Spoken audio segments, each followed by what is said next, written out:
afternoon, everyone. My name is Linda Sarsour, and I'm the co-founder of the Women's March on Washington. Till today, the largest single-day protest in American history. I'm also the co-founder of Empower Change and Until Freedom, a racial and social justice organization here in the United States. Many people know me as a civil rights activist, a human rights activist, and of course, as you can see, a Muslim American activist. I'm very honored and privileged to be here on this panel at this congressional briefing with these incredible women who have put their lives on the line to defend human rights, to defend other women. I remember hearing a quote one time that really moved me, and it said, "There's a special place in hell for women who do not support other women." So as we celebrate Women's History Month, as we celebrate many opportunities and events this week for International Women's Day, let us remember women around the world who are victims of sexual violence, of abuse, of discrimination at the hands of governments, of murder, and other state violence. Today, specifically, I talk about my Muslim sisters and other minority sisters like Dalit sisters in India. We are watching fascism and the Modi government, who really, for me, there's no question about it in my mind that Modi himself is a fascist and is allowing for policies across India to target minority groups. Now, listen, Muslims are not a small group in India, but what we are seeing is the targeting of Muslims across the country. And most recently, watching videos of young Muslim women who are just trying to get an education. I'm watching women literally fight off others literally ripping their hijabs off or telling them in order to set foot into the school, you need to take your hijab off. I'm actually watching women being victims of violence for choosing to be Muslims, for being able to practice their religion freely in a country like India. And it is important for us as Americans, and especially as American legislators and people that have power and privilege and influence, to be the voices of those around the world. We cannot allow our government to continue to align with a government like Modi's. Just as we criticize Donald Trump and his policies that he was putting forth here, we have to be consistent in the way that we criticize authoritarian regimes across the world. And Modi has no interest in uniting Indians, in bringing people together.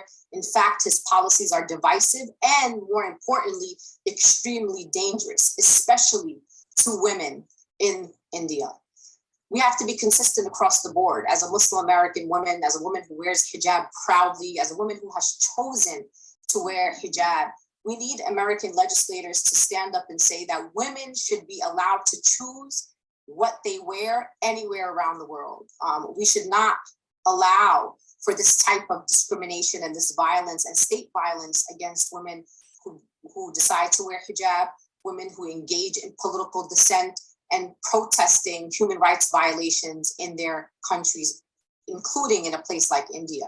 It's the same experiences that we see Muslim women having in places like France. Muslim women in France are not able to wear hijab and go to public universities or have public sector jobs, and that's unacceptable. Muslim women in places like France can't even go to the beach and wear modest long sleeve bathing suits. It's not okay. It's not okay in France, and it surely is not okay in India. But we're also consistent, and the women here are consistent. We also will criticize governments like Iran who force women to wear hijab.